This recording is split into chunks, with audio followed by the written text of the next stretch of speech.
Bonjour, nous allons commencer l'étape 4. Donc je sais que nous n'avons pas totalement terminé l'étape 3, qu'il reste quelques feuilles de stylisation. En fait, il reste principalement une légende consacrée à Aphrodite et Adonis, légende que je vous raconterai lors de notre retour en classe, puisque raconter cette légende prend une petite heure de cours. Bien, donc nous allons passer à l'étape 4. Donc l'étape 4 qui, qui est une étape rapide, pas très compliquée. Donc comme point de grammaire dans l'étape 4, nous allons voir les adjectifs de la première classe. Alors il ne faut pas s'inquiéter, les adjectifs en grec sont très simples. Pourquoi? Parce que vous avez déjà vu les adjectifs en latin et c'est construit exactement de la même façon. Donc c'est-à-dire que les adjectifs en grec, quand ils appartiennent à la première classe, se déclinent comme les mots de la première et de la deuxième déclinaison. Et comme en grec, la majorité des mots dans les phrases sont issus de ces deux déclinaisons, ça pose vraiment aucun problème. Surtout qu'on ne vous demandera jamais de les former, mais seulement de les reconnaître. Les pronoms adjectifs démonstratifs, en grec, il y en a un. Il y en a peut-être d'autres, mais enfin, il y en a un qui est utilisé dans quasiment toutes les phrases, donc c'est celui-là que nous allons voir. Donc, une fois de plus, pour une fois, c'est beaucoup moins compliqué que le latin. Le duel, qui est une espèce de forme grammaticale un peu spéciale qui n'existe que dans le grec.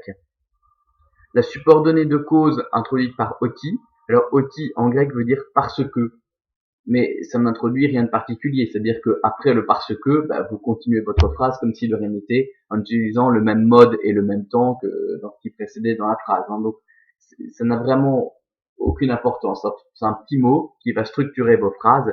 Et puis on va voir les prépositions, comme en latin. En latin, en deuxième année, vous avez vu les prépositions ad, in, ex, ab, etc. Eh bien, ce sera exactement la même chose ici. Vous allez avoir une liste de prépositions et le cas qu'elles introduisent. C'est tout. Alors, je vous donne une petite indication sur la statue. Donc, statue qui est très célèbre, qui serait due au sculpteur Praxitèle, qui est l'un des plus célèbres sculpteurs de l'Antiquité grecque.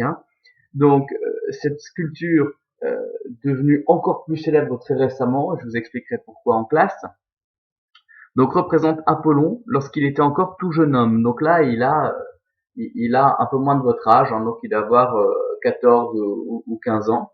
Et Apollon, cette statue est appelée Apollon Soroctone. Alors pourquoi Soroctone? Eh bien, Sorox a donné saurien en français. Les sauriens, c'est la famille des lézards. Et donc c'est Apollon, tueur de lézards. Kton veut dire tuer. Donc Apollon, tueur de lézards. Alors, dans sa main, il tenait dans l'Antiquité une flèche en or, et de cette flèche, il s'apprêtait à transpercer le lézard. Bien, alors pourquoi tue-t-il un lézard? Les lézards, ce sont des animaux qui à l'heure actuelle sont bien vus, puisqu'ils mangent les insectes qui apportent des maladies. Dans l'Antiquité, on détestait les lézards parce que les lézards sont une figure de l'agrippement, de quelque chose qui est possessif. Une fois que le lézard est sur vous, vous n'arrivez pas à le retirer.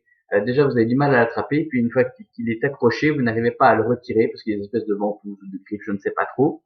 Et puis, les lézards sont maudits par les dieux.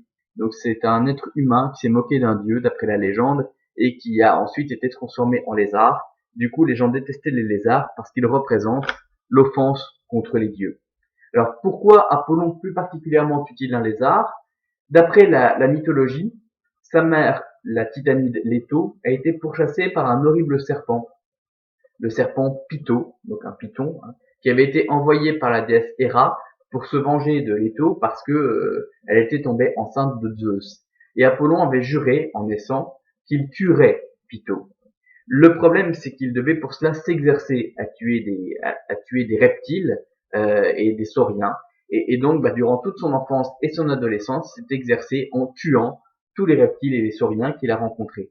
Et donc, cette statue, est une préfiguration du meurtre du monstre Python sur un mode mineur. Donc, préfiguration sur un mode mineur, puisque au lieu de tuer un serpent monstrueux, il tue ici un simple lézard. Voilà qui clôt cette petite introduction. Nous allons pouvoir passer au texte consacré à Apollon.